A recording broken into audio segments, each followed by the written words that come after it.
دیکھیے قرآن کریم کے اندر 3 نبیوں کا نام بہت زیادہ آیا ہے، ایک نوح کا، ایک موسیٰ کا اور ایک عیسیٰ کا، اور محمد رسول اللہ تو ہیں ہی۔ آپ تعجب کریں گے، نوح علیہ السلام جس قوم کے اندر آئے، آج تک کوئی بتا نہیں سکتا کہ نوح علیہ السلام کی قوم کس نام سے زندہ ہے۔ سنیے، ایک نئی چیز آپ کے سامنے آ رہی ہے، نوح علیہ السلام کی قوم آج تک پتہ نہیں ہے کس نام سے جی رہی ہے، جبکہ موسیٰ اور عیسیٰ علیہ السلام کی قوموں کا نام معلوم ہے۔ موسیٰ علیہ السلام کے ماننے والے کیا کہلاتے ہیں؟ یہودی، اور عیسیٰ علیہ السلام کے ماننے والے کیا کہلاتے ہیں؟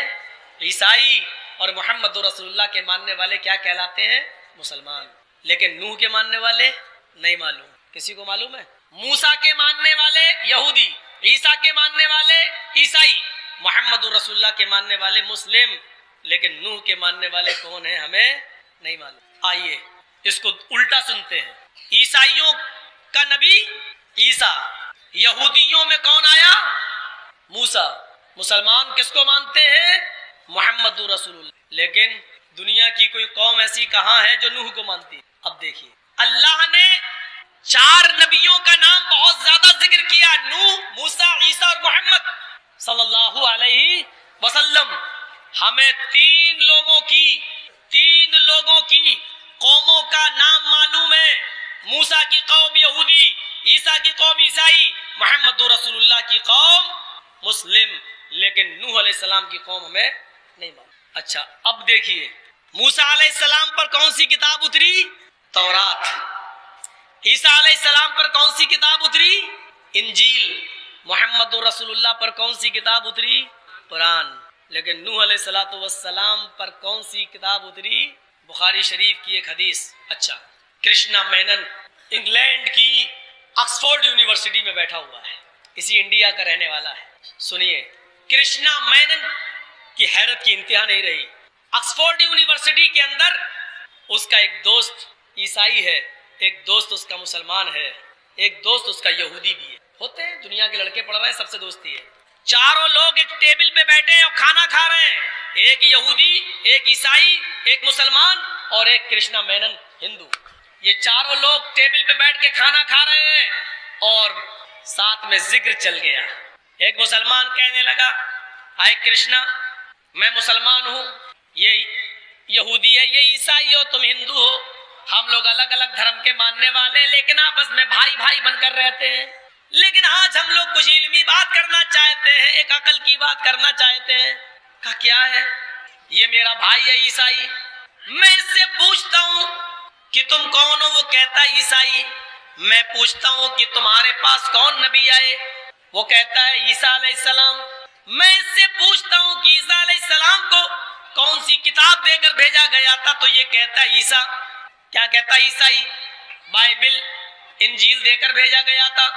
میرا دوست یہ یہودی بیٹھا ہے، یہ کہتا ہے میں موسیٰ کو مانتا ہوں، اور موسیٰ کو جو کتاب دی گئی اس کتاب کا نام ہے تورات۔ آئے کرشنا، اگر کوئی مجھ سے پوچھے کہ تم کون ہو، میں کہوں گا مسلمان۔ تم پوچھو تمہارے درمیان کون آئے تھے، تو ہم کہیں گے محمد رسول اللہ۔ تم پوچھو کہ محمد رسول اللہ کو کون سی علم خدا بندی دی گئی، کون سی کتاب دی گئی، تو میرے پاس اس کا جواب ہے قرآن۔ آئے کرشنا مینن، ہم تینوں لوگ مل کر تم سے سوال کرتے ہیں کہ تمہارے پاس کون سا نبی آیا تھا؟ کرشنا مینن کہتا ہے ہمارے پاس کوئی نبی تو آیا تھا، ہمارے پاس نبی تو آیا تھا، لیکن اس نبی کا نام کیا ہے، اس اوتار کا نام کیا ہے، ہمیں نہیں معلوم۔ اچھا یہ بتاؤ کہ اس نبی پر کون سی کتاب، اس اوتار پر کون سی کتاب اتاری گئی؟ تو اس نے فوراً کہہ دیا وید، رگ وید، یجروید، اتھر وید، سام وید، یہ آکاشی گرنتھ ہیں، آسمانی کتابیں۔ اس مسلمان نے کہا میں نے مان لیا، لیکن اس آسمانی کتاب کا لانے والا نبی کون ہے یہ تو بتاؤ۔